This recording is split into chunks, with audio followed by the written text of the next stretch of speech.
Okay, well, good morning, everybody. First of all, let's get started by seeing if anyone can name the album cover on my... Abbey Road. That's a Doors album? No. But it's like the elf version or something. Well, this is kind of 60s week, but it's good that Audrey gave a little intro about the Doors because, I mean, some people may be familiar with the Doors from certain generations. Some people may not be as familiar with them, and it could be a little confusing when they saw the title, The Spirituality of the Doors. So what's the door? What's that?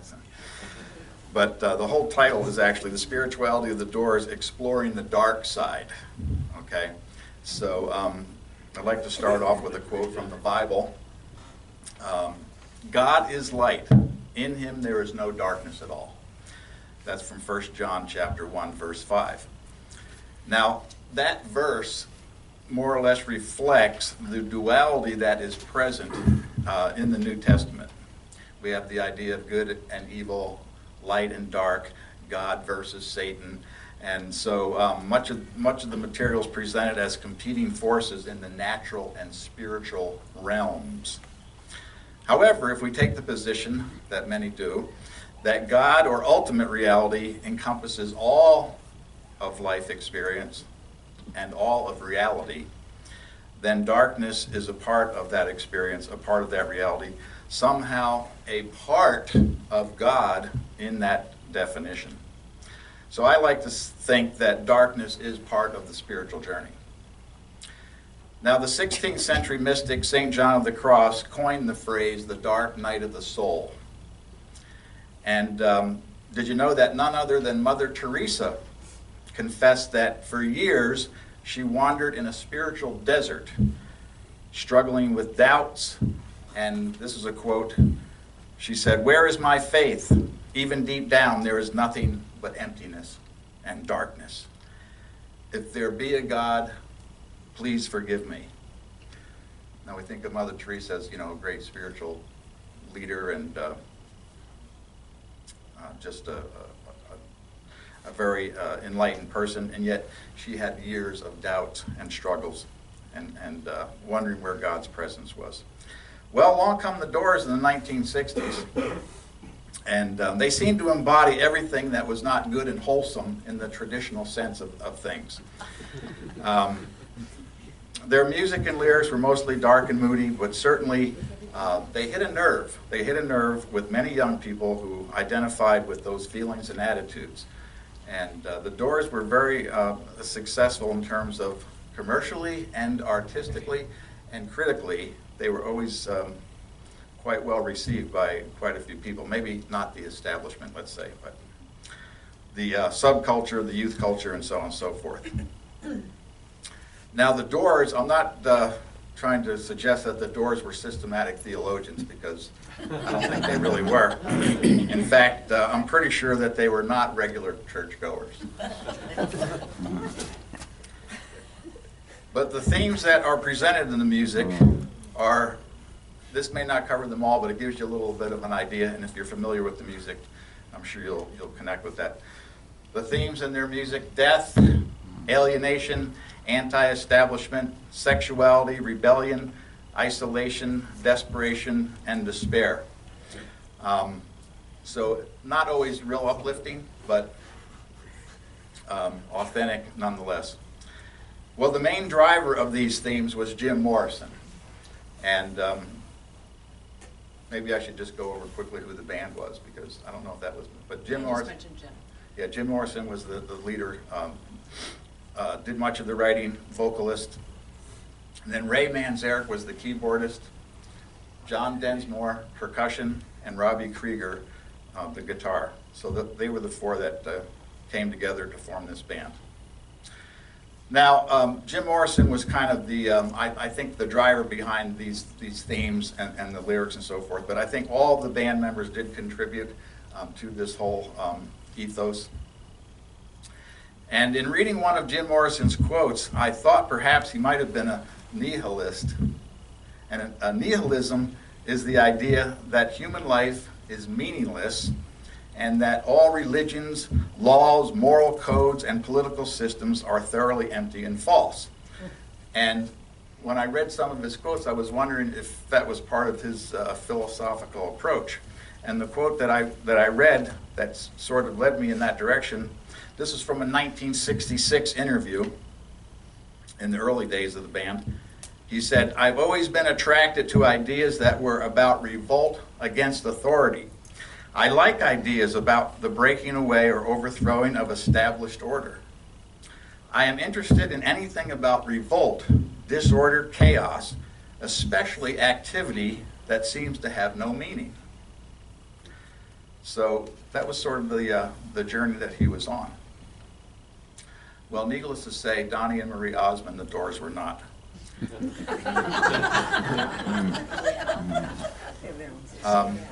And so, as Audrey mentioned, they took their name. This was Jim Morrison's idea. They took their name from that book, The Doors of Perception. And again, that quote is that they were connecting with: "If the doors of perception were cleansed, everything would appear to be, to man as it is, infinite." Now, the Doors were about transformation and transcendence, but they had their kind of their own methodology. And in fact, maybe you probably don't know this, but 3 of the band members were actually taking transcendental meditation classes together. Jim Morrison was not involved in those classes. I think he might have been already beyond that or something. But they were, they were on a spiritual quest, and 3 of them actually got acquainted during those classes. Now, there was an attitude back in the 60s, and maybe the Doors personified that through the use of LSD and acid trips, that one could expand their consciousness and open up to new understandings of reality and so on and so forth. So that is a part of kind of their whole approach to their music and to their philosophy. And so we're going to be playing some different excerpts of songs, and Scott's going to help me with this. And this first song, it's called "Break On Through to the Other Side." Now, Audrey was singing that a minute ago.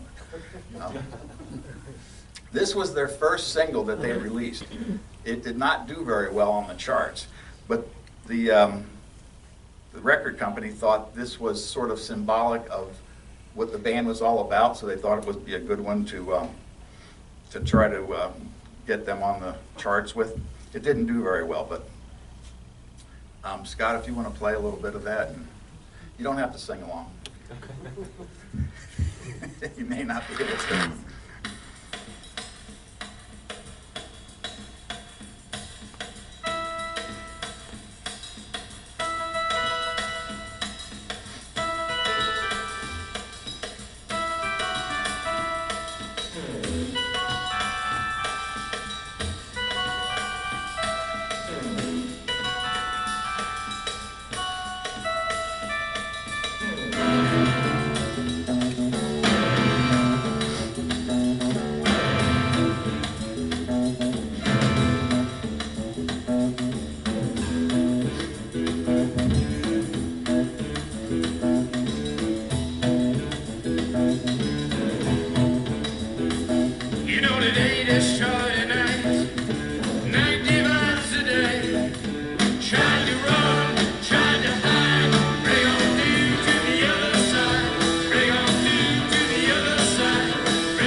Still recall, time to cry, bring on through to the other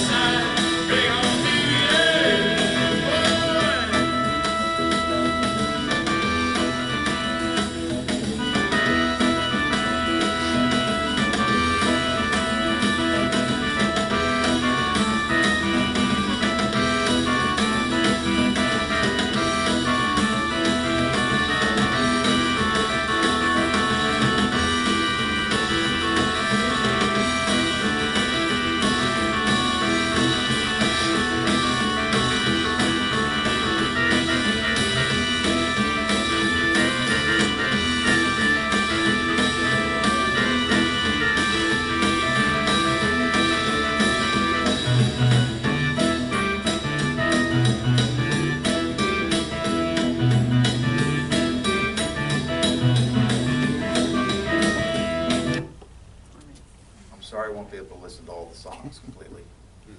There's a lot of material. But if you heard some of the lyrics in there, it starts off, the day destroys the night, night divides the day, tried to run, tried to hide. Well, you can kind of see the quest that's going on there. You can kind of see where they're going with that. He used a lot of imagery, a lot of metaphors, and so on and so forth.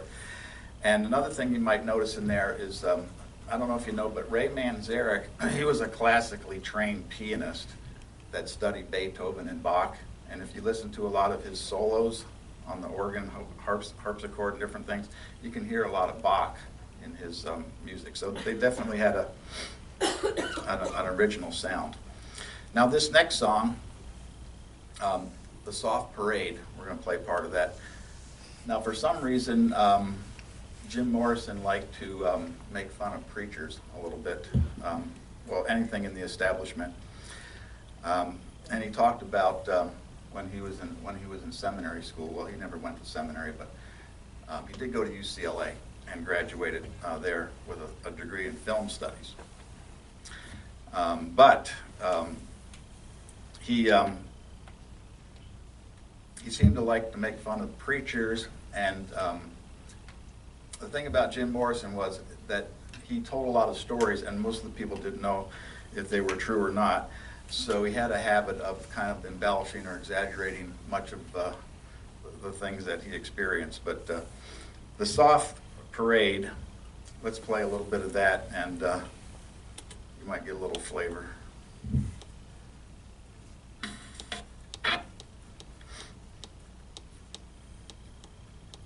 When I was back there in seminary school, there was a person there who put forth the proposition that you can petition the Lord with prayer. Petition the Lord with prayer. Petition the Lord with prayer.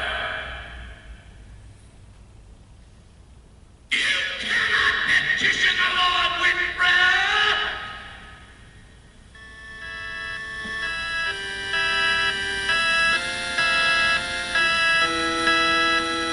Can you give me sanctuary? I must find a place to hide, a place for me to hide.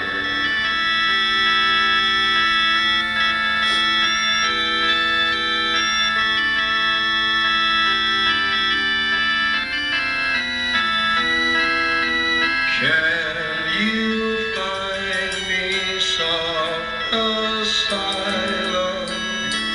I can't make it anymore.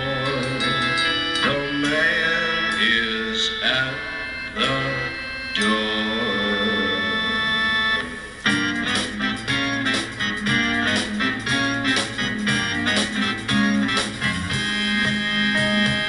Peppermint whiskers, chocolate candy,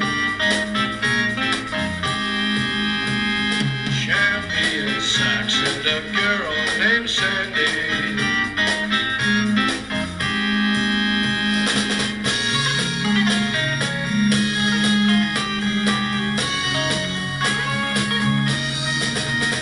There's only three ways to get unraveled. One is to sleep and the other is travel. One is up and up in the hills. One is to love your neighbor till his wife gets sold.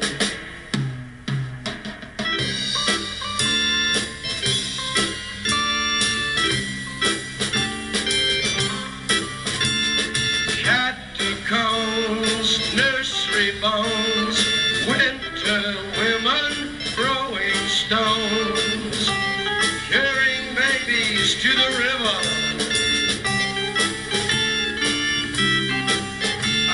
Streets and shoes, avenues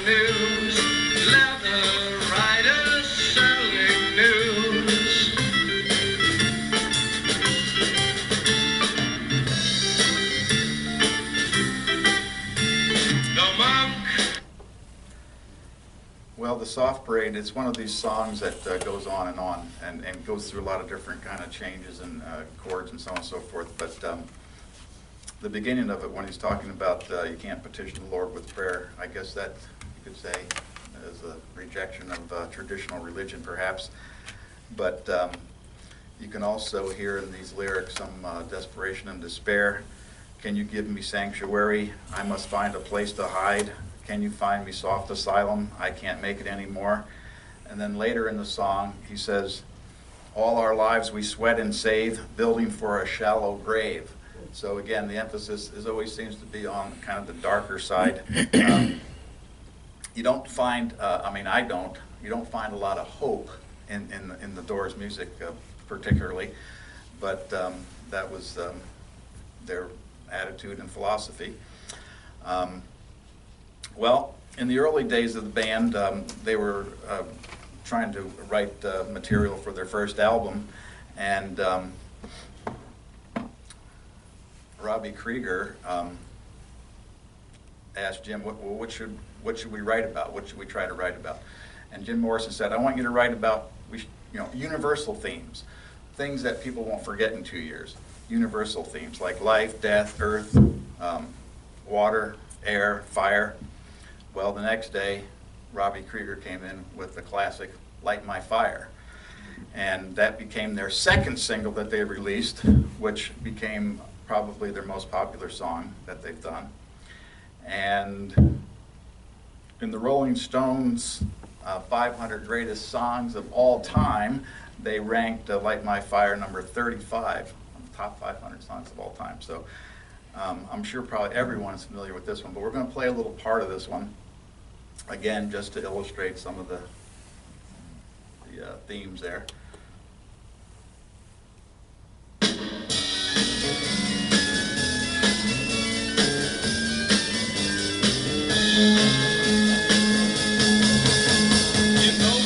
Would be untrue.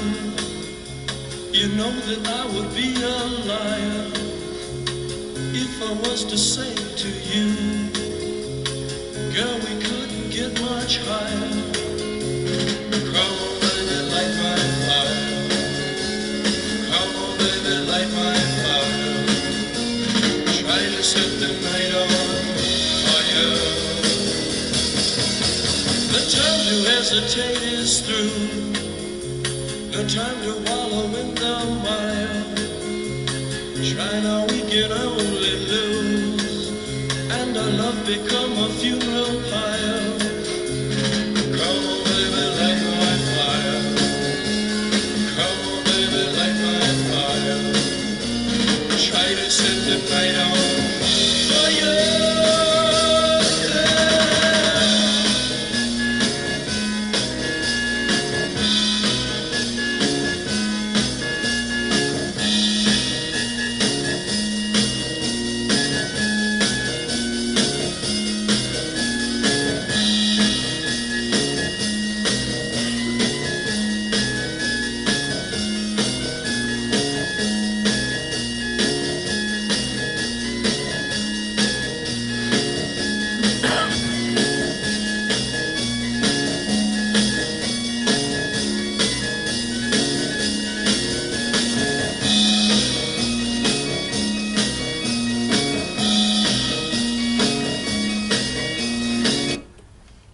To interrupt it, but because there's a nice guitar solo that comes later. But you'll have to get the CD if you maybe already have it. There's different versions of these songs, but this is the 7-minute version, which was I guess the original.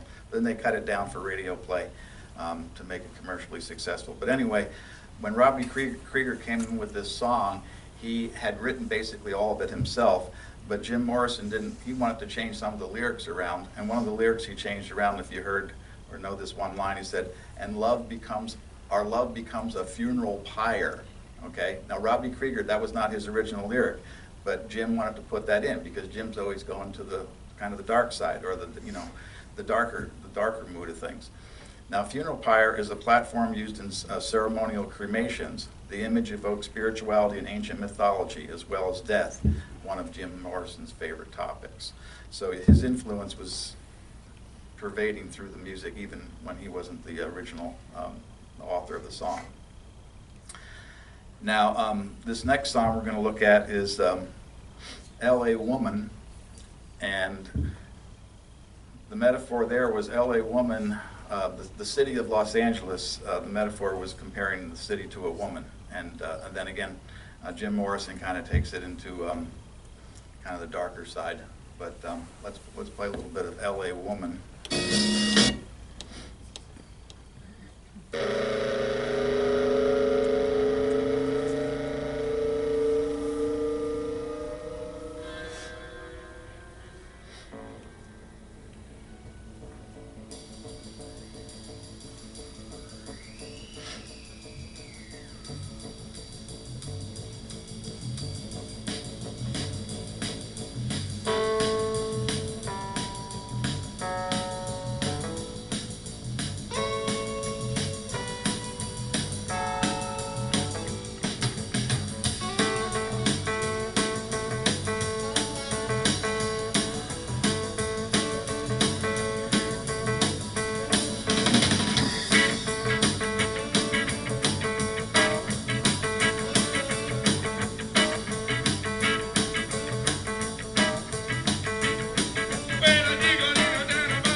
Hills are filled with fire.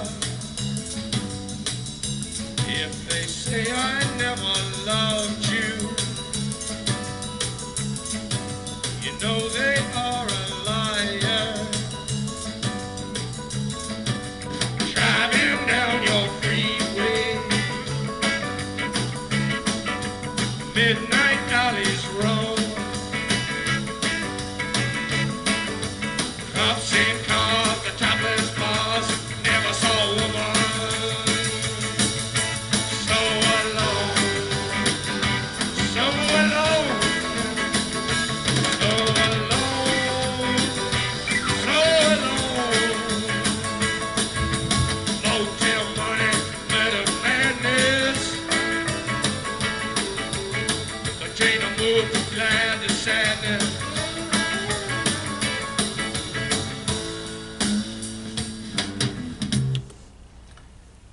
We won't go into Mr. Mojo Rising. But if you heard some of the lyrics there, that he starts off talking about LA as a city of light, but then he turns into the city of night, and he's talking about the kind of the underside of the city and all the the gloom and the doom and the excess and so on and so forth. Motel money, murder, madness. Let's change the mood from glad to sadness. It's not sadness to gladness. It's glad to sadness. So he's always going to the darker side, kind of highlighting the dark side of the city. Kind of reminded me of that song the Eagles did that was so popular, Hotel California. Do you remember that one? Mm-hmm. Hotel California, about the trappings of Los Angeles with the the excess and everything. And there's a line in Hotel California: "You can check out any time you want, but you can never leave." Well, that sort of reminded me of that. But a number of the Doors songs are actually extended jam sessions because Jim Morrison thought himself primarily as a poet, and the music was a vehicle for him to share his poetry. And so he would go on these long, kind of rants and reciting poetry, and just, I would call it sort of a stream of consciousness. And some of the songs can go on for 15, 20 minutes, which in those days was, that was kind of a new idea. But some of the songs that go on like that are Celebration of the Lizard. He has this song called The End, and Rock is Dead, and different ones. Now, some of those songs, I can barely, they're barely listenable to me. They go so far off the rails. But most of the Doors music, myself personally, I do enjoy it, and I can listen to it over and over again. But some of it really goes out into the wilderness.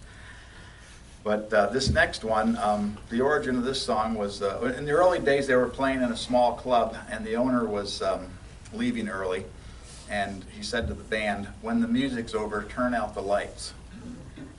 Or shut the place down, lock up. Well, that phrase kind of stuck in I guess Jim Morrison's mind, and he created a whole song around "When the music's over." Now this is like an 11-minute song, but we're only going to play a few minutes of it. But to me, this is one of their best songs. Myself, one of my favorites. But "When the music's over."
When the music's over,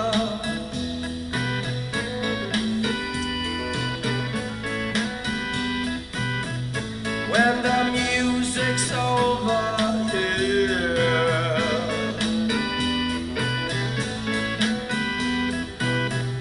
When the music's over, turn up the lights, turn up the lights, turn up the lights.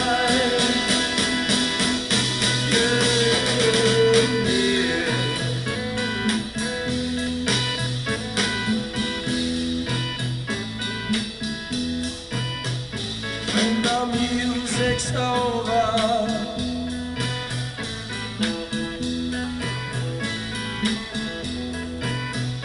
when the music's over,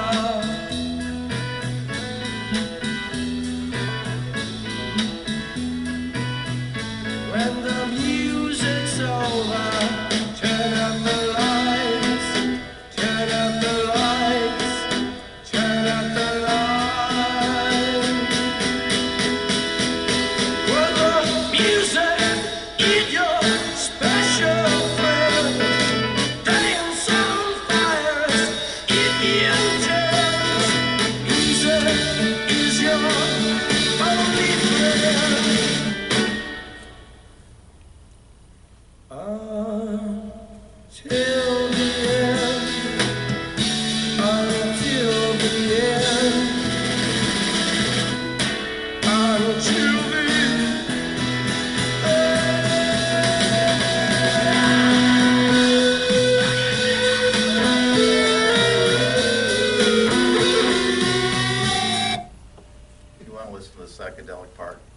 stay after. It goes into a lot of different things. But, one of the things that he talks about in here is that about music being your only friend until the end. Well, I guess a lot of these lyrics you can interpret different ways, but I think he might have been alluding to the fact that music is life, life is music, it's a universal experience. And, you know, the Doors always seem to be more like against things, not really for things as much, except drugs, sex, and rock and roll, you know. But as far as, you know, more uplifting type things. But maybe in this section here, he's talking about music as a possible way of salvation. I don't know, because there's not you don't find a lot of hope in this material. But later on in this song, when the music's over, he suddenly shouts out, "Cancel my subscription to the resurrection." Oh. Now, what does that mean? Well, Jim was very poetic, but there actually, I did find out there was a magazine called, an evangelical magazine called The Resurrection. Now, I doubt that he had a subscription to The Resurrection. I don't think he was getting that on a monthly basis. But again, I think it was probably a rejection of what we think of as traditional Christianity, or no hope in the dominant institutions of the day. Now, when I hear the word resurrection, I think, whether biblically or just otherwise, I always think of hope. You know, so to me, again, this is the darker side of, there wasn't a lot of hope there. You should listen to when the music's over, the whole thing, and it goes through a lot of different, you know, imagery and metaphors and so on and so forth. Now, kind of to sum up here on the Doors, whether the music and lyrics of the Doors have any redeeming value, I guess that depends on the listener, of course. But you do have to appreciate the willingness of the Doors and Jim Morrison to follow their own path, wherever that may lead. Not surprisingly, Jim Morrison was rather estranged from his parents, you might say, especially because, well, you know, he was grew up in a military family, and his father was in the Navy and eventually became an admiral in the Navy. So let's just say I don't think he fulfilled their dreams. So we have to understand that there were issues there, you know. Jim Morrison is very intelligent, quite a voracious reader, and he was reading books in high school that his English teachers had never heard of, and they didn't even know if they were real, but then they found out they were. But he was had a very high intelligence. But after he graduated from UCLA and with his film degree, and they were floundering around, but then they tried to get the band together, and you know, they were just struggling musicians or whatever. And Jim wrote a letter to his father, hoping to maybe get a little financial backing for the band, and his father replied, "Well, I just paid for you to go to college for 4 years. You have no musical talent. You didn't study music. Get a job." You know, basically is what he said. So he didn't, well, I don't know if they ever spoke after that or not. Of course, at that point, Jim Morrison only lived about 5 more years, so he was like a shooting star. He kind of burned out quick. But anyway, there was issues there. And then when he would be interviewed by the journalists, he told everybody his parents were dead. He had no family, you know, and so they just wrote it, you know. So he had some issues with his folks, you know, or authority in general, you might say. But later on, interestingly enough, years later, I think his father came to appreciate him a little bit more. And of course, Jim Morrison's buried over in France there, Paris, and where he died. But his father had an inscription put on his gravestone. And it's a Greek phrase, but translated, it means true to his own spirit, or true to his own destiny, you could translate it. So I think his father, you know, it wasn't what he had hoped for his son, but I think he did recognize there was talent, there was creativity, and there was some maybe element of genius mixed with insanity present. I don't know. But regardless of where we go on our journey, wherever our journey leads us, perhaps we can identify with the darkness that at times pervades our soul. Now, probably many of you are familiar with the 7 last words of Jesus on the cross. Now, one of the more perplexing words of Jesus on the cross in the Gospels is, my God, why hast thou forsaken me?" So it seems to me that even Jesus experienced moments of separation, despair, emptiness, and darkness in his own spiritual journey. We all at times must walk through the valley of the shadow of death. Maybe the Doors did more than just walk through the valley of the shadow of death. They might have camped out there for a while, and maybe they never got out of the valley, I'm not sure. But in that sense, maybe it serves as a cautionary tale. But now I'd like to close with this last song. Now we're going to play this whole song. It's only, I think, 2.5 minutes. But Moonlight Drive was, I think, the first song that Jim Morrison ever wrote. Before the band was even formed, he was already writing down lyrics and thinking of perhaps could be made into a song someday. But it wasn't until he met Ray Manzarek on the Venice Beach in California that they started actually talking about how his lyrics, how his poetry could be translated into a musical form. So this here is probably, we think, maybe the first song that he wrote even before the band was formed. Moonlight Drive. We'll play that.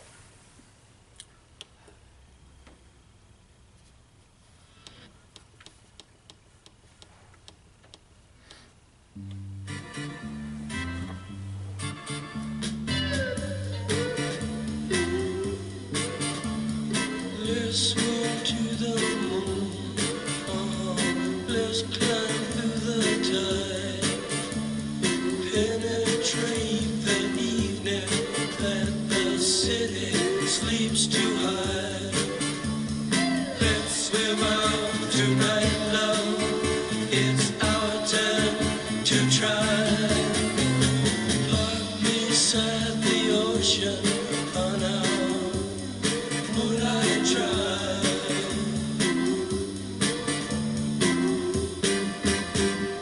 Let's swing to the moon. Let's climb through the tide. Surrender to the waiting worlds that lap against our side. Nothing left open and no time to decide. We've stepped into a river on our moonlight drive.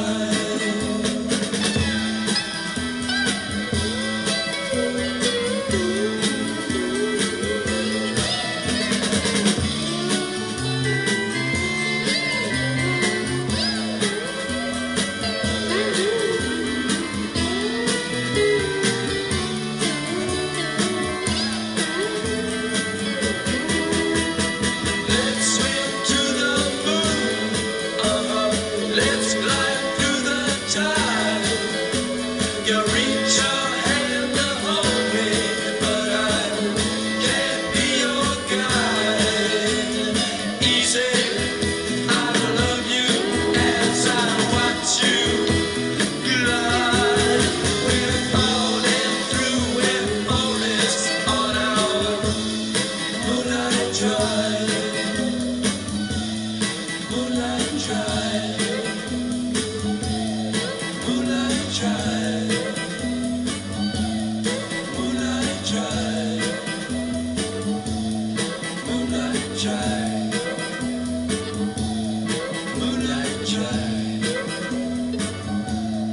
Moonlight drive.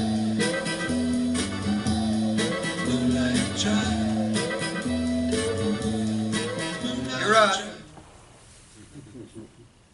Okay, well, I think we're about out of time, so why don't we extinguish the chalice, and then if anybody wants to visit or